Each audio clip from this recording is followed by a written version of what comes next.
Hello दोस्तों, स्वागत है आप सभी का। तो जैसा कि मैंने यहाँ पे बताया आप लोगों को कि क्रैश कोर्स का जो सीरीज़ है हम लोग स्टार्ट करने वाले हैं। तो आप लोगों ने बहुत ही अच्छे तरीके से वहाँ पे अपना अपना जो ओपिनियन है वो चीज़ आपने दिया। तो बहुत से लोग वहाँ पे इनऑर्गेनिक बोल रहे थे, कोई ऑर्गेनिक बोल रहे थे और किसी ने फिजिकल भी कहा है। तो मैंने यहाँ पे सोचा है कि तीनों को हम लोग एक अलग अलग वे से स्टार्ट करेंगे। ठीक है, तो जिसमें यहाँ पे इनऑर्गेनिक को मैं सबसे पहले स्टार्ट करने की कोशिश कर रहा हूँ। ठीक है, और इसी के साथ पैरेलल में यहाँ पे फिजिकल और ऑर्गेनिक का भी स्टार्ट कर दूंगा। ठीक है, तो एक बार इनऑर्गेनिक का भी वीडियो आएगा, मतलब तीनों वीडियो आपका साथ ही साथ एक दो दिन के गैप में आपका आता रहेगा। ठीक है, जिसमें से आपको रिवीजन करने में भी आसानी होगा और हमारा टाइम भी यहाँ पे बहुत कम है। तो उससे हम लोगों को ये भी फ़ायदा होगा कि जल्दी से जल्दी हम लोगों का यहाँ पे कंप्लीट भी हो जाएगा। ठीक है, तो सबसे पहले यहाँ पे देख सकते हैं इनऑर्गेनिक का क्रैश कोर्स बहुत इंपॉर्टेंट सीरीज है क्लास 12 केमिस्ट्री का। ठीक है, तो यहाँ पे सबसे पहले हम लोग बात करेंगे कि इनऑर्गेनिक में कौन कौन सा चैप्टर हम लोगों को पढ़ना होता है। तो बेसिकली एक जो सीरीज है वो जो लोग पढ़ चुके हैं उन लोगों के लिए बहुत ही बेस्ट होने वाला है, क्योंकि यहाँ पे आपका रिवीजन हो जाएगा। और जो लोग अभी तक अच्छे तरीके से पढ़े नहीं हैं उन लोगों का भी यहाँ पे अच्छे तरीके से स्टडी भी हो जाएगा। ठीक है, और यहाँ पे साथ ही साथ रिवीजन भी हो जाएगा। तो सबसे पहले यहाँ पे देख सकते हैं कि chapter we have to read, हम लोगों को इनऑर्गेनिक केमिस्ट्री में क्या क्या पढ़ना होता है। तो बेसिकली यहाँ पे देख सकते हैं 4 चैप्टर हम लोगों को जो है इनऑर्गेनिक में पढ़ना होता है, जिसमें पी ब्लॉक एलिमेंट्स है, जिसमें बेसिकली हम लोग ग्रुप 15 से ग्रुप 18 तक हम लोग स्टडी करते हैं। फिर यहाँ पे D and F block element होता है। ठीक है, basically general principle of process and isolation of element, जिसको बेसिकली हम लोग मेटलर्जी कहते हैं, ये पहले होता है, लेकिन मैंने इस चीज़ को यहाँ पे लिखा है क्योंकि इससे जो है बहुत ही लिमिट क्वेश्चन पूछे जाते हैं। ठीक है, एक दो क्वेश्चन। और बेसिकली आपका जो पी ब्लॉक और डी एंड एफ ब्लॉक है वहाँ से क्वेश्चन थोड़ा ज़्यादा पूछा जाता है। ठीक है, इसलिए मैंने इसको यहाँ पे हेड में रखा है। ठीक है, फिर यहाँ पे कोऑर्डिनेशन कंपाउंड या फिर कॉम्प्लेक्स कंपाउंड, ये भी यहाँ पे हम लोग इनऑर्गेनिक में पढ़ते हैं। तो मैं आप लोगों को बस इतना बता देना चाहता हूँ कि अगर वे लोग जो अभी तक यहाँ जो मैंने न्यू सिलेबस के हिसाब से नोट्स दिया था उसको आपने नहीं किया है, ठीक है, तो जाके प्लेलिस्ट में जाके देख सकते हैं चैनल पर, और नीचे डिस्क्रिप्शन में भी मैंने लिंक दे दिया है, वहाँ से जाके आप लोग उसी को डाउनलोड कीजिए और इसको एक एक करके पढ़ लीजिए। ठीक है, तो यहाँ पे जो है मैं यहाँ पे सबसे पहले कोऑर्डिनेशन कंपाउंड को ही आज स्टार्ट करने वाला हूँ, उसके बाद हम लोग इन चैप्टर पर आएंगे। ठीक है, तो एक एक करके सारे जितने भी हमारे जो 4 चैप्टर है इनऑर्गेनिक का वो कंप्लीट होगा। ठीक है, और इस सीरीज़ को आप लोगों को ज़्यादा से ज़्यादा शेयर करना और ज़्यादा से ज़्यादा बस आप लोग सपोर्ट कीजिए, तभी मुझे भी अच्छा लगेगा इस सीरीज़ को आगे ले जाने में। और बस आप लोग जल्दी से जल्दी, हम लोग यहाँ जैसा कि 1000 सब्सक्राइबर यहाँ पे कम से कम अभी तो इस सीरीज़ में हो जाना चाहिए। ठीक है, तो चलिए अब यहाँ पे ज़्यादा उस चीज़ को नहीं टाइम कंज्यूम करते हुए अब यहाँ पे स्टार्ट करते हैं अपना हमारा जो कोऑर्डिनेशन कंपाउंड है। ठीक है, ज़्यादा से ज़्यादा शेयर आप लोग जरूर कीजिएगा। फिर यहाँ पे देख सकते हैं कोऑर्डिनेशन कंपाउंड स्टार्ट हो रहा है। तो बेसिकली कोऑर्डिनेशन कंपाउंड या फिर कॉम्प्लेक्स कंपाउंड क्या होता है उस चीज़ के बारे में सबसे पहले यहाँ पे हम लोग जानेंगे। देखिए, यहाँ से जो जनरल क्वेश्चन है वो बहुत ही कम पूछे जाते हैं, क्योंकि यहाँ जो मेजर जो इसका क्वेश्चन पूछने का तरीका है वो आईपीएसी नेमिंग हो सकता है, या फिर वहाँ से कह सकते हैं कि ऑक्सीडेशन नंबर निकालना हो सकता है। यही सारे जो है यहाँ से मेजर पार्ट होते हैं कोऑर्डिनेशन कंपाउंड से पूछे जाने के लिए, या फिर आपका आइसोमेरिज्म से रिलेटेड हो जाता है कुछ क्वेश्चन अगर पूछ दिया जाए तो। और बेसिकली यहाँ पे क्योंकि हम लोगों को चैप्टर समझना है, इसलिए हम लोगों को थोड़ा डेफिनेशन तो अच्छे तरीके से समझना ही पड़ेगा, इसलिए इस चीज़ को करना है। और ज़्यादा इंपॉर्टेंट आपको नहीं है, बस इस चीज़ को समझ लीजिए। आपका ज़्यादा जो मेजर मैंने बताया कि आईपीएसी नेमिंग है और ऑक्सीडेशन स्टेट यहाँ से हो जाता है।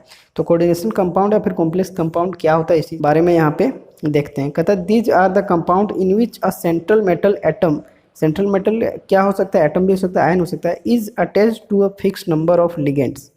ठीक है, अभी आगे समझ में आ जाएगा आपको, और यहाँ पे एग्जांपल दूंगा तो लिगेंड्स क्या होते हैं और सेंट्रल मेटल क्या होते हैं। Through coordinate bond, coordination compound सीधा सीधी अगर बोला जाए तो कोऑर्डिनेट बॉन्ड से रिलेटेड यहाँ पे आपको इसमें सारा टर्म देखने को मिलेगा। ठीक है, तो वही बोला गया है कि यह जो होता है कंपाउंड जिसमें सेंट्रल मेटल जो कि एटम हो सकता है, आयन हो सकता है, वो अटैच होता है फिक्स नंबर ऑफ लिगेंड से थ्रू किसके द्वारा, कोऑर्डिनेट बॉन्ड के द्वारा। अगर एग्जांपल की बात किया जाए तो कुछ इस तरीके से, ये यहाँ पे एक कॉम्प्लेक्स दिया गया है, इसका स्ट्रक्चर अगर आप लोग देखें तो ये निकेल यहाँ कुछ इस तरीके से इसको 4 जो है CO एटम इसको क्या किया, सराउंड किया है। तो यही चीज़ यहाँ पे बताया गया है कि जो यहाँ पे चारों तरफ से बॉन्ड बनाएगा किसी मेटल एटम के पास, उसी को हम लोग लिगेंड कहेंगे। तो यहाँ पे CO इसका क्या कहा जाएगा, लिगेंड कहा जाएगा। और जो निकेल यहाँ पे वो क्या कहा जाएगा, सेंट्रल मेटल एटम कहा जाएगा। ठीक है, ये एटम भी हो सकता है, आयन भी हो सकता है। जैसे कि अगर एग्जांपल का बात यहाँ पे किए कि K4FeCN का होल 6, तो इसका स्ट्रक्चर कुछ इस तरीके से है। तो यहाँ पे आपको क्या पता चला कि ये जो CN वो लिगेंड का काम कर रहा है, और ये जो Fe है वो कैसा है, सेंट्रल मेटल आयन बोल सकते हैं इसको, क्योंकि बेसिकली प्लस चार्ज पर ही डिपेंड करता है ना, क्योंकि निकेल यहाँ पे 0 चार्ज में और यहाँ पे जो आयरन है वो +2 चार्ज में, तो ये तो चार्ज हो जा रहा है यहाँ पे, जिसके कारण ये पे आयन का है। तो ये आपका यहाँ पे कोऑर्डिनेशन कंपाउंड बेसिकली क्या होता है वो चीज़ यहाँ पे हमने देख लिया है। ठीक है, अब आगे बढ़ते हैं। आगे यहाँ पे एक टर्म है डबल साल्ट और कॉम्प्लेक्स साल्ट, जिसमें हम लोग यहाँ पे डिफरेंस देखेंगे। तो डबल साल्ट क्या होता है, कॉम्प्लेक्स साल्ट, इसको यहाँ पे डिस्कस करते हैं। तो डबल साल्ट बेसिकली क्या होता है कि यह जो होता है, जैसा कि यहाँ पे लिखा गया, it is formed by 2 simple salt in equal molar proportion. 2 simple salt जब इक्वल मोलर प्रोपोर्शन में मिलता है तो वहाँ पे क्या बनाता है, डबल साल्ट का निर्माण करता है। जैसे कि यहाँ पे देख सकते हैं KCl.MgCl2.6H2, इसका नाम है यहाँ पे केर्नेलाइट, इसको बोला जाता है। तो यहाँ पे क्या हुआ है कि जो सिंपल साल्ट होते हैं वो यहाँ पे मिक्स होकर एक यहाँ पे डबल साल्ट का निर्माण करता है। तो वही चीज़ यहाँ पे बोला मोलर प्रोपोर्शन में। देखिए यहाँ पे सारा इसका मोल जो है आपका सेम होगा। अगर 1 मोल KCl 1 मोल MgCl2 अगर मिलता है तो भाई यहाँ पे कुछ इस तरीके से एक्वस क्योंकि है तो यहाँ पे 6H2O कुछ इस तरीके से यहाँ पे हो जाता है। ठीक है, अब यहाँ पे जो है कॉम्प्लेक्स साल्ट का बात किया जाए तो यह जो होता है फॉर्म होता है सिंपल साल्ट, यहाँ पे इक्वल मोलर प्रोपोर्शन नहीं हो सकता, मतलब इसका जस्ट उल्टा है। यहाँ पे जैसा कि देख सकते हैं कि ये जो कॉम्प्लेक्स फॉर्म हुआ है इसमें आपका यहाँ पे कुछ इस तरीके से देख सकते हैं, यहाँ पे जो इसका मोलर प्रोपोर्शन है वो डिफरेंट है। ठीक है, तो ये पहला डिफरेंस यहाँ पे होता है डबल साल्ट और कॉम्प्लेक्स साल्ट में। अगला यहाँ पे जो है वो कुछ इस तरीके से है कि व्हेन डिजोल्व्ड इन वाटर, जब इसको डिजोल्व करेंगे वाटर किसको, जो यहाँ पे बनेगा डबल साल्ट, ठीक है, उसको डिजोल्व करेंगे वाटर में तो सेम आयन आर ऑब्टेन्ड। तो सेम आयन जो पहले था वही चीज़ वहाँ पे मिलेगा। जैसे कि अगर बात किया जाए KCl + MgCl2, तो यहाँ पे KCl में क्या था, K + Cl- पहले था, MgCl2 में Mg2 + Cl- था। जब इसको यहाँ पे डिजोल्व किए हम लोग वाटर के साथ तो यहाँ पे कुछ इस तरीके से ये चीज़ बनेगा, केर्नेलाइट का फॉर्म होगा यहाँ पे, जैसा कि हम लोग देख लिए। तो इसमें भी क्या होगा कि दोनों का जो आयन होगा वो सेम रहेगा। लेकिन अगर इसमें बात किया जाए, इसको जब हम लोग डिजोल्व करेंगे वाटर में तो यहाँ पे जो इसका आयन बनेगा, आयन से यहाँ पे जो बेसिकली पाया जाएगा वो यहाँ पे डिफरेंट होगा, सेम नहीं होगा। जैसे कि एग्जांपल से आपको देखने को मिल रहा होगा, यहाँ जो बना है इसमें 4K+ है और FeCN का होल 6 - 4, कुछ इस तरीके से यहाँ पे डिफरेंट है। तो ये यहाँ पे दूसरा डिफरेंस था। अगला जो डिफरेंस यहाँ पे है आप लोग देख सकते हैं कि they exist only in the solid state. यह क्या होता है, सिर्फ सॉलिड स्टेट में एग्जिस्ट करता है in aqueous solution and they lose their identity. ठीक है, और क्या कहता है, सॉलिड स्टेट में तो एग्जिस्ट करता है और यह अपना आइडेंटिटी को लूज कर देता है, जैसे कुछ इस तरीके से यहाँ पे देख सकते हैं। फिर यहाँ पे इसी का जो उल्टा यहाँ पे हुआ कि यह जो होता है एग्जिस्ट करता है सॉलिड स्टेट में और एक्वस सॉल्यूशन में भी एग्जिस्ट करता है और यह अपने आइडेंटिटी को क्या करता है, लूज नहीं करता है। ठीक है, कुछ इस तरीके से यहाँ पे आप लोग देख सकते हो। अगला जो डिफरेंस यहाँ पे है वो है कि जो डबल साल्ट होते हैं वो आयनिक कंपाउंड्स होते हैं, लेकिन इसमें कोऑर्डिनेट बॉन्ड कहीं पे देखने को नहीं मिलता है। देखिए यहाँ पे कहीं भी कोऑर्डिनेट बॉन्ड देखने को मिल रहा है, नहीं मिलेगा इसको अगर आप लोग बनाइएगा, ड्रॉ कीजिएगा तो। लेकिन इसमें क्या होता है कि यह जो होता है हो भी सकता है आयनिक कंपाउंड और नहीं भी हो सकता है, और यह क्या कंटेन करता है, कोऑर्डिनेट बॉन्ड को कंटेन करता है। तो ये यहाँ पे चौथा डिफरेंस जो है डबल साल्ट और कॉम्प्लेक्स साल्ट में हुआ। ठीक है, तो अब आगे यहाँ पे हम लोग देखेंगे कि type of complex compound, complex compound कितने टाइप का होता है। ठीक है, और जब उसको हम लोग आयनाइज करते हैं तो क्या क्या किस तरीके से बनाता है। ठीक है, तो यहाँ पे टाइप ऑफ कॉम्प्लेक्स कंपाउंड में जो पहला होता है हमारा एनायनिक कॉम्प्लेक्स होता है, जिसमें कंटेन करता है क्या, नेगेटिव चार्ज। जब उसको आयनाइज करते हैं तो वहाँ पे नेगेटिव चार्ज पाया जाता है। ठीक है, जैसे कि अगर एग्जांपल की बात किया जाए K4FeCN का होल 6, अगर इसको हम लोग आयनाइज करेंगे तो 4K+ और ये चीज़ यहाँ पे बनेगा, और इसको हम लोग कहते हैं कोऑर्डिनेशन स्फीयर, इसको कहते हैं काउंटर आयन। जो अकेला यहाँ पे बचता है उसको काउंटर आयन बोला जाता है, और जो कॉम्प्लेक्स के रूप में उसको कोऑर्डिनेशन स्फीयर। अगला जो यहाँ पे है वो है कैटायनिक कॉम्प्लेक्स, जिसमें क्या करते हैं, जब उसको आयनाइज करते हैं तो वहाँ पे पॉजिटिव चार्ज बनता है। जैसे कि अगर बात किया जाए तो ये इसका एग्जाम्पल है, अगर इसको हम लोग आयनाइज करेंगे तो कुछ इस तरीके से पॉजिटिव आयन वाला बनेगा और एक नेगेटिव वाला, जिसको जो अकेला यहाँ पे कुछ इस तरीके से इसको काउंटर आयन बोलते हैं, और ये आपका कोऑर्डिनेशन स्फीयर होता है। फिर अगला जो होता है वो न्यूट्रल कॉम्प्लेक्स होता है, यह क्या होता है कि इसको जब आयनाइज हम लोग करते हैं तो यहाँ पे कोई भी नेगेटिव और पॉजिटिव चार्ज देखने को नहीं मिलता है, बेसिकली यह न्यूट्रल हो जाता है। तो NiCO का होल 4 इसका एग्जांपल है, FeCO का होल 5 इसका एग्जांपल है। तो ये यहाँ पे टाइप ऑफ कॉम्प्लेक्स कंपाउंड हुआ कि इतने तरीके का यहाँ पे कॉम्प्लेक्स कंपाउंड होता है। आगे बात किया जाए तो यहाँ पे कुछ इंपॉर्टेंट टर्म है जो कि कभी कभी एग्जामिनेशन में पूछ दिया जाता है, ठीक है, उसका डेफिनेशन लिखना या फिर वहाँ से आपको क्वेश्चन, जैसे कि अगर बात किया जाए लिगेंड वगैरह से रिलेटेड, ठीक है, तो क्या क्या टर्म होते हैं उस चीज़ को यहाँ पे देख लेते हैं। अगर आपके एग्जामिनेशन में आता है तो इसको अगर आप सही तरीके से समझ के जाओगे तो उसको आसानी से लिख लोगे, ठीक है। और बेसिकली जिन लोगों ने पढ़ा है वो यहाँ पे देखेंगे तो उसका रिवीजन भी हो जाएगा, और जो नहीं पढ़े उन लोगों के लिए ये सीरीज़ बहुत ज़्यादा इंपॉर्टेंट है, ठीक है, क्योंकि हम लोग जल्द से जल्द यहाँ पे जो है अच्छे तरीके से उसको कंप्लीट कर लेंगे, ठीक है। तो यहाँ पे पहला जो कोऑर्डिनेशन स्फीयर होता है या फिर उसको कोऑर्डिनेशन एंटिटी कहा जाता है। तो किसको कहते हैं उस चीज़ को यहाँ पे देख सकते हैं। कहा गया कि a coordination entity constitute a central metal atom और ion bonded to a fix number of ligand with coordinate bond, ठीक है। कोऑर्डिनेशन एंटिटी क्या होता है कि इसमें जो है सेंट्रल मेटल एटम या फिर आयन जो भी है वहाँ पे होता है, बॉन्डेड होता है किसी फिक्स नंबर ऑफ लिगेंड में कोऑर्डिनेट बॉन्ड के द्वारा, ठीक है। वो जो एग्जांपल वहाँ पे हम लोग देखे थे कुछ इस तरीके से, यहाँ पे कुछ है तो यहाँ से इसका गया, इससे गया, इससे जो जुड़ा है वहाँ पर, ठीक है। तो उसी को हम लोग कहते हैं कोऑर्डिनेशन स्फीयर। जो बेसिकली यहाँ पे अंदर में जो ये चीज़ पाया जाएगा, ये चीज़ आपका कोऑर्डिनेशन स्फीयर हो जाएगा, क्योंकि यहाँ पे आपका मेटल एटम भी देखने को मिल रहा है और ये चीज़ आपका लिगेंड भी देखने को मिल रहा है। और यहाँ से क्या होता है कि अगर CO को बोला जाएगा तो इससे यहाँ से कोऑर्डिनेट बॉन्ड के द्वारा 5 ठो इसमें जो है चारों तरफ से अटैच रहेगा, ठीक है। तो यही हमारा होता है कोऑर्डिनेशन स्फीयर। जैसे कि यहाँ पे देख सकते हैं एग्जांपल के तौर पर NiCO का होल 4, FeCl का होल 6, यहाँ पे CONH3 का होल 6। अब यहाँ पे कैसे पता चलेगा कि हमारा कौन एटम है कौन आयन है, तो उसके लिए यहाँ पे देखते हैं कि जो सेंट्रल मेटल यहाँ पे रहेगा, ठीक है, जैसा कि यहाँ पे Ni है, निकेल है, तो इसका जो ऑक्सीडेशन स्टेट यहाँ पे 0 होता है, ठीक है। तो 0 या फिर न्यूट्रल जिसको बोल सकते हैं, अगर वैसा रहे तो वो हमारा एटम के रूप में कहेगा, ये जो निकेल है एटम के रूप में कहेगा। लेकिन यहाँ पे आयरन जो +2 ऑक्सीडेशन स्टेट में है, तो यहाँ पे जो इसके ऊपर क्या है, चार्ज है, तो जिसके कारण इसको आयन कहेंगे। सेंट्रल मेटल आयन ये कहेगा और ये सेंट्रल मेटल एटम कहेगा। तो ये यहाँ पे कोऑर्डिनेशन एंटिटी होता है या फिर कोऑर्डिनेशन स्फीयर।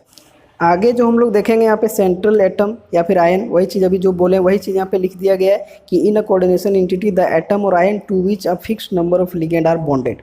अगर यहाँ पे ये जो है इससे कुछ भी यहाँ पे अगर इस तरीके से बन रहा है तो ये यहाँ पे क्या कहेगा, सेंट्रल मेटल कहेगा, क्योंकि यहाँ पे लिगेंड आके जुड़ रहे हैं, ठीक है। तो ये चीज़ यहाँ पे हो गया लिगेंड, वही चीज़ है जब यहाँ पे समझ चुके हैं तो वही चीज़ यहाँ पे लिख दिया गया, द आयन और molecules bounded to the central atom और ion in the coordination entity, ठीक है। आयन या मोलिक्यूल जो भी वहाँ पे रहेगा, ठीक है, ये जो हमारा यहाँ पे दिया रहे, तो यहाँ पे आयन के रूप में रहे या फिर यहाँ जो रहे वही चीज़ रहे, तो वो जब यहाँ पे क्या होता है कि सेंट्रल मेटल एटम के द्वारा वहाँ पे क्या होता है, बाउंड किया जाता है, ठीक है। जैसा कि यही एग्जांपल यहाँ पे M का अगर एग्जांपल लें कुछ इस तरीके से, तो यहाँ से देखिए चारों तरफ से बाउंड है, तो ये जो यहाँ पे दिख रहा है यही चीज़ ना हमारा लिगेंड होता है। और ये कहाँ पाया जाता है, जो यहाँ पे स्फीयर होता है कोऑर्डिनेशन स्फीयर, वहीं पे पाया जाता है दोनों, ठीक है। सेंट्रल एटम और आयन भी वही होता है, लिगेंड भी वही होता है क्योंकि उसको सराउंड करता है, ठीक है। तो ये आपका लिगेंड हो गया। देखिए यहाँ पे आपका मॉडल सेट 1 में जो है एक क्वेश्चन पूछा गया था कि ये चीज़ यहाँ पे कॉम्प्लेक्स दिया गया था, इसमें पूछा गया था कि नंबर ऑफ लिगेंड क्या होता है। तो नंबर ऑफ लिगेंड हम लोग को कैसे पता चलेगा, ये जो हमारा CO है ये क्या है, हमारा सेंट्रल एटम है, तो इसको क्या कर रहा है, ये जो NH3 है वो 6 चारों तरफ से क्या कर रहा है, सराउंड कर रहा है। और हम लोग लिगेंड किसको बोलते हैं, तो कोऑर्डिनेशन एंटिटी होता है वहाँ पे सराउंड करता है, उसे को ना बोलते हैं। तो इसका जो राइट आंसर क्या था, 6 था, क्योंकि यहाँ पे NH3 6 है, ठीक है। आगे अब यहाँ पे देखेंगे कि on the basis of denticity 5 ligand are possible as, 5 ठो लिगेंड यहाँ पे पॉसिबल होता है। डेंटिसिटी मतलब जो देता है, ठीक है, डोनेट करता है, डोनेट को ही डोनेट करना कोई डेंटिसिटी हम लोग बोल सकते हैं। तो ये 5 तरीके का होता है। फर्स्ट यहाँ पे होता है यूनी या फिर मोनोडेंटेड लिगेंड। ये क्या होता है इस चीज़ के बारे में देखते हैं कि मेटल एटम और ion bound through single donor atom, single donor atom होगा और वहाँ पे मेटल एटम को बाउंड करेगा, चारों तरफ से दे सकता है। कोई भी यहाँ पे अगर मेटल एटम है तो इसको अगर किस तरीके से देगा, तो डोनर जो यहाँ पे होगा सिर्फ एक ही डोनर होगा, ठीक है, जो चारों तरफ से देता है उसी को हम लोग लिगेंड कहते हैं। तो यहाँ पे जो इसको डोनेट करेगा वो कैसा होगा, सिंगल डोनर एटम होगा। जैसे अगर एग्जांपल की बात किया जाए NH3 H2O CO NO OH minus F minus Cl minus Br minus I minus Cn minus NO2 minus, ठीक है। अब यहाँ पे एक क्वेश्चन पूछा जाता है कि H2O के पास 2 लोन पेयर होता है, लेकिन वह जो है मोनोडेंटेट में क्यों आता है? उसको तो बाईडेंटेट में आना चाहिए, क्योंकि 2 लोन पेयर है वो दे सकता है। तो ऐसा नहीं है। देखिए आप लोग अगर H2O का स्ट्रक्चर देखे होंगे तो कुछ इस तरीके से देखे होंगे। ये जो 2 लोन पेयर है, तो एक तो यहाँ पे कुछ इस तरीके से देता हुआ नजर आएगा, लेकिन इसका जो यहाँ पे है वो उल्टा नज़र आ रहा है एरो। ठीक है, तो इसी के कारण यहाँ पे जो एक ही देने जैसा यहाँ पे दिखता है। ठीक है, तो इसलिए इसका ये कहाँ पे आता है? मोनोडेंटेड लिगेंड में आता है। आगे जो है बाईडेंटेड या फिर डाईडेंटेड लिगेंड बोलते हैं। तो इसमें सिंपली याद रखना कि मेटल एटम आयन बाउंड करता है 2 डोनर एटम से, तो उसी को कहते हैं बाईडेंटेड या डाईडेंटेड लिगेंड। ठीक है, जैसे कि एग्जांपल की बात ऑक्जेलेट आयन, ये 2 तरीके से यहाँ पे दे सकता है कि इधर से भी दे सकता है, इधर से भी दे सकता है, इधर से भी दे सकता है। अगर आगे बात किया जाए तो इथिलीन डायमीन की, जिसको EN से डिनोट करते हैं, यहाँ भी ये दे सकता है, यहाँ भी दे सकता है। इसका एक और नाम है इथेन 1,2 डायमीन। तो ये आपका बाईडेंटेड लिगेंड हुआ। आगे जो है polydentate ligand. Mono bi dentate के बाद यहाँ पे पॉलीडेंटेड लिगेंड होता है, जिसमें आपका 4, 5, 6, ठीक है, ज़्यादा से ज़्यादा जितना, मतलब जिसमें बहुत सारा यहाँ पे डोनर एटम होगा। ठीक है, अगर 4 रहे तो टेट्राडेंटेड, 5 डोनर रहे तो पेंटा, 6 रहे तो हेक्साडेंटेड। ठीक है, तो यहाँ पे वही चीज़ का एक मेटल एटम और ion bound through several donor atom. यहाँ पे जो डोनर एटम होगा वो बहुत तरीके से यहाँ पे दे सकता है। जैसे अगर एग्जांपल की बात किया जाए EDT, इसका फुल फॉर्म होता है ethylene diamine tetra acetate ion. कुछ इस तरीके से इसका होता है। यहाँ पे जो मेटल एटम है, ठीक है, इसको देखिए यहाँ पे कितने तरीके से दे रहा है। इधर से 1, 2, 3, 4, 5, 6 डोनर एटम यहाँ पे आपको देखने को मिल रहा है। तो जिसके कारण इसका क्या होता है? हेक्साडेंटेड लिगेंड में आता है। ठीक है, तो यही होता है यहाँ पे पॉलीडेंटेड। अगर 5 रहेगा तो वही चीज़ यहाँ पे पेंटाडेंटेड, 4 रहता तो टेट्राडेंटेड। ठीक है, कुछ इस तरीके से होता है। अगला जो यहाँ पे होता है एम्बीडेंटेड लिगेंड होता है। अब एम्बीडेंटेड लिगेंड क्या है? जहाँ पे मेटल एटम को जो है वो 2 डिफरेंट डोनर एटम साइट होगा। ठीक है, जो डोनेट करने का वहाँ पे जो एटम को होगा, ठीक है, लिगेंड, वो क्या होगा? डिफरेंट साइट होगा। जैसे कि अगर बात किया जाए एग्जांपल से ही आपको समझ में आएगा कि अगर CN यहाँ पे कुछ इस तरीके से दिया है, तो यहाँ पे ये जो मेटल है इसको कार्बन के तरफ से भी इसको डोनेट कर सकता है, उसका नाम हो जाता है साइनाइड। और जो है इसको उल्टा इधर से भी दे सकता है, नाइट्रोजन की तरफ से इसको आइसोसाइनाइड करते हैं। तो यही आपका एम्बीडेंटेड होता है। मतलब जो एक ही तरह का लिगेंड है उसका डोनर साइट जो होगा डिफरेंट डिफरेट हो जाएगा। ठीक है, जिसमें यहाँ पे देख सकते हैं कार्बन की तरफ से भी है, नाइट्रोजन की तरफ से। नाम कुछ इस तरीके से यहाँ पे हो जाता है। अगला एग्जांपल HCN-, इसमें भी आप लोग देख सकते हैं यहाँ पे जो डिफरेंट इसका नाम होता है थायोसाइनेटो S, या फिर इसको अगला जो है आइसोथायोसाइनेटो या फिर थायोसाइनेटो N कहा जाता है। तो ये एग्जांपल यहाँ पे एम्बीडेंटेड है। बेसिकली वही चीज़ है, डिफरेंट साइट होगा वहाँ पे डोनेट करने का। अगला यहाँ पे चिलेट लिगेंड। चिलेट लिगेंड क्या होता है उसके बारे में थोड़ा यहाँ पे जानते हैं। कहता है इट में भी डाई और पॉलीडेंटेड लिगेंड, या क्या हो सकता है? डाईडेंटेड भी हो सकता है और पॉलीडेंटेड लिगेंड भी हो सकता है। विच फॉर्म क्लोज्ड रिंग, जो क्या करेगा? क्लोज्ड रिंग फॉर्म करेगा। ये जो डेंटेड यहाँ पे जो लिगेंड होगा वो क्या करेगा? क्लोज्ड रिंग स्ट्रक्चर को फॉर्म करेगा सेंट्रल मेटल आयन के साथ। ठीक है, सेंट्रल मेटल आयन के साथ क्या करेगा? क्लोज्ड रिंग बनाएगा। और क्लोज्ड रिंग को हम लोग कहते हैं चिलेट रिंग, और प्रोसेस को कहते हैं चिलेशन। अगर पूछा जाए चिलेशन क्या होता है, तो यही चीज़ बताना है कि चिलेट लिगेंड में जहाँ पे क्लोज्ड रिंग जो बनता है वो चिलेट रिंग कहलाता है, और उसमें जो प्रोसेस होता है उसी को चिलेशन कहा जाता है। ठीक है, कुछ इस तरीके से अगर एग्जांपल का बात किया जाए तो यहाँ पे आप लोग देखिए ये जो कॉपर है इसको यहाँ से कुछ इस तरीके से दिया जा रहा है लिगेंड को। ठीक है, सराउंड किया जा रहा है इसको। यहाँ पे देखिए अब यहाँ से क्या है कि इधर से अगर देखें, इधर इधर इधर यहाँ पे एक साइकिल बन रहा है। इसमें भी देखें यहाँ से यहाँ से यहाँ से कहीं भी ओपन नहीं है, क्लोज है। तो यही चीज़ यहाँ पे चिलेट लिगेंड कहलाता है। यहाँ पे बाय और पॉलीडेंटेड हो सकता है। जैसे कि अगर बात किया जाए कि CH2NH2, तो ये आपका क्या होता था? ये जो आपका दिखाई दे रहा है वो कैसा था? बाईडेंटेड लिगेंड था। कहाँ से था? देखिए यहाँ पे कुछ इस तरीके से बाईडेंटेड लिगेंड था कि नहीं? तो यहाँ से ये चीज़ दिया जा रहा है वहाँ पे। अब वहाँ पे देखते हैं, देखिए वही चीज़ है। तो जो यहाँ से दिया जा रहा है इसको, तो यहाँ पे क्या है? एक साइकिल बन जा रहा है। ठीक है, 5 मेंबर्ड अगर बोला जाए साइकिल, 1 2 3 4 5। ठीक है, तो ये साइकिल, इसी को हम लोग चिलेट लिगेंड कहते हैं। अगला टॉपिक यहाँ पे कोऑर्डिनेशन नंबर। थोड़ा बहुत बस जानकारी देखना है किस तरीके से होता है, बाकी बात आप उस चीज़ को अगर समझ जाओगे तो आप कर सकते हो कोऑर्डिनेशन नंबर निकालना। ठीक है, तो यहाँ पे क्या आता है? Number of chemical bonds formed by the ligand. जो केमिकल बॉन्ड बनता है किसके द्वारा? लिगेंड के द्वारा, विथ सेंट्रल एटम और आयन। आखिर लिगेंड जुड़ेगा तो कहाँ पे? सेंट्रल मेटल आयन एटम के साथ ही वहाँ पे जुड़ेगा। ठीक है, तो कुछ इस तरीके से अगर एग्जाम्पल यहाँ पे देखें तो K4FeCN का होल 6, यहाँ पे कोऑर्डिनेशन नंबर ये कितना तरीके से जुड़ रहा है, 6 तरीके से इसमें जुड़ रहा है मेटल एटम में, तो इसका कोऑर्डिनेशन नंबर 6 हो गया। यहाँ पे देख लीजिए NiCl का 4 यहाँ पे होगा -2 इसके पावर में, ठीक है। तो यहाँ पे इसका कोऑर्डिनेशन नंबर क्या होगा, ये यहाँ पे कितने तरीके से 4 तरीके जुड़े, इसलिए कोऑर्डिनेशन नंबर 4 होगा। अब यहाँ जो ये चीज़ है इसका देखिए यहाँ पे ये बहुत ज़्यादा इंपॉर्टेंट है, CuC2O4 का होल ट्वाइस SO4, इसमें अगर कोऑर्डिनेशन नंबर पूछा जाए तो इसका कोऑर्डिनेशन नंबर 4 होगा। अब यहाँ पे आप लोगों का सवाल होगा कि सर यहाँ पे जो है वो 2 ही दिख रहा है तो कैसे यहाँ पे 4 हो गया, तो लिगेंड यहाँ पे 2 ही दिख रहा है तो ये तो 2 ही यहाँ पे डोनेट करेगा तो किस तरीके से 4 होगा। तो बात आपका सही है, लेकिन यहाँ पे C2O4 क्या होता है, C2O4 जो होता है बाइडेंटेट होता है, ठीक है। तो एक C2O4 अगर देगा तो कितना तरीके से देगा, 2 तरीके से देगा कि नहीं, तो यहाँ पे 2 C2O4 है, इसलिए यहाँ पे कितना तरीका होगा, 4 होगा। देखिए यहाँ पे इस तरीके से इसका डोनेशन होगा, तो इसलिए इसका जो होता है कोऑर्डिनेशन नंबर 4 होता है। अगला यहाँ पे देख सकते हैं oxidation number of central atom, ये बहुत ज़्यादा इंपॉर्टेंट है, यहाँ से क्वेश्चन हमेशा आता ही है, ठीक है। ये कोऑर्डिनेशन नंबर और ऑक्सीडेशन नंबर बहुत ज़्यादा इंपॉर्टेंट है, इस चीज़ को आप समझिए। तो सबसे पहले तो यहाँ पे आपको सेंट्रल एटम पहचानना होगा, जो कि आप पहचान ही सकते हो, ठीक है।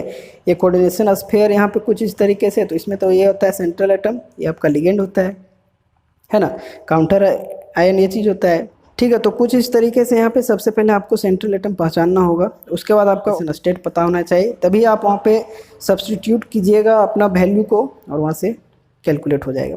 तो कुछ इस तरीके से K4FeCN का होल 6 में अगर पूछा है कि सेंट्रल एटम जो Fe है तो इसका क्या होगा ऑक्सीडेशन नंबर, तो सबसे पहले इसको जिसको हमको निकालना है उसको क्या करेंगे, x मानेंगे, और पोटेशियम का +1 होता है तो +1 इंटू इस तरीके से इसका कैलकुलेशन बस यहाँ पे कर दिया गया सारा वैल्यू। CN का यहाँ पे -1 होता है तो -1 इंटू 6, और यहाँ पे जो इसका ऑक्सीडेशन नंबर आया वो 2 आ गया। अब यहाँ पे एक क्वेश्चन आपका ये जो है मॉडल सेट में पूछा गया था, मॉडल सेट 1 में इसमें पूछा गया था CO का जो है ऑक्सीडेशन नंबर पूछा गया था। तो CO को हम लोग x मानेंगे, NH3 का हम लोग जानते हैं 0, और इसको 5 से गुना करेंगे, Cl का होता है -1 बराबर यहाँ पे कितना है, पावर में जो इधर चल जाएगा 2, तो यहाँ पे इसका जो आएगा x बराबर 3 आ जाएगा, ठीक है। तो ये ऑक्सीडेशन नंबर कुछ इस तरीके से कैलकुलेट करना होता है। वहाँ पे आपको बेसिकली इतना याद रखना है कि जो सेंट्रल एटम उसको याद रखना है, और आपको ऑक्सीडेशन स्टेट सभी का पता होना चाहिए। थोड़ा बहुत आप रेडॉक्स रिएक्शन जो 11th क्लास में पढ़े होंगे वहाँ से आपको थोड़ा बहुत आइडिया ज़रूर होगा, ठीक है। अब आगे जो यहाँ पे लास्ट है आज का वो कोऑर्डिनेशन पॉलीहेड्रोन है। तो कोऑर्डिनेशन पॉलीहेड्रोन क्या होता है, कहता है कि the spatial arrangement of the ligand, ligand का एक स्पेशल अरेंजमेंट होता है which are directly attach to central atom और आयन, जो क्या होता है डायरेक्टली अटैच होता है कहाँ पर, सेंट्रल एटम या फिर आयन, वही चीज़ है, are called coordination polyhedron. Special arrangement जो होता है डायरेक्टली जहाँ से एक सेंट्रल एटम में अटैच होता है उसी को हम लोग कहते हैं कोऑर्डिनेशन पॉलीहेड्रोन। अच्छे शब्दों में अगर कहा जाए, in other words the structure of complex compounds, complex compound का जो स्ट्रक्चर होगा उसी को हम लोग कहते हैं कोऑर्डिनेशन पॉलीहेड्रोन। डिफरेंट यहाँ पे कॉम्प्लेक्स कंपाउंड का स्ट्रक्चर हो सकता है, जैसे कि अगर एग्जांपल का बात किया जाए तो CONH3 का होल 6, अगर इसका स्ट्रक्चर देखा जाए तो वो ऑक्टाहेड्रल होता है। आगे अगर एग्जांपल देखें तो NiCO4 का यहाँ पे टेट्राहेड्रल होता है। तो जैसा कि यहाँ पे इसका 6 है इसके कारण यहाँ पे ऑक्टाहेड्रल हुआ, इसका यहाँ पे 4 है जिसके कारण टेट्राहेड्रल हुआ। लेकिन अगर एग्जांपल यहाँ पे ये चीज़ देखें NiCN का होल 4 माइनस इसका पावर जो है एनायनिक कॉम्प्लेक्स आपका है, ठीक है। तो यहाँ पे इसका स्क्वायर प्लेनर होता है, तो ऐसा क्यों होता है, यहाँ भी तो इसका टेट्राहेड्रल होना चाहिए। तो ये ऐसा इसलिए होता है क्योंकि इसमें जो है इसका देख सकते हैं जो आपका हाइब्रिडाइजेशन होता है वो sp3 होता है और इसका जो निकलता है वो dsp2 होता है। तो अभी आप लोगों को इतना याद रखना है कि डिफरेंट हाइब्रिडाइजेशन के कारण भी यहाँ पे जो उसका स्ट्रक्चर में चेंजेस आता है, तो जिसके कारण यहाँ पे स्क्वायर प्लेनर हो गया और ये टेट्राहेड्रल हुआ। तो आशा करता हूँ आज का ये जो है सेशन अच्छा लगा होगा आप लोगों को, और अच्छा लगा तो ज़्यादा से ज़्यादा शेयर कीजिए, वीडियो को लाइक कीजिए, और चैनल पर नहीं हो तो सब्सक्राइब कीजिए। बस ज़्यादा से ज़्यादा आप लोग सपोर्ट कीजिएगा तो मुझे भी अच्छा लगेगा कि इस सीरीज़ को आगे लेके जाएँ, ठीक है। तो चलिए इस वीडियो को आज यहीं पर रखते हैं, यहाँ तक आप सभी का धन्यवाद।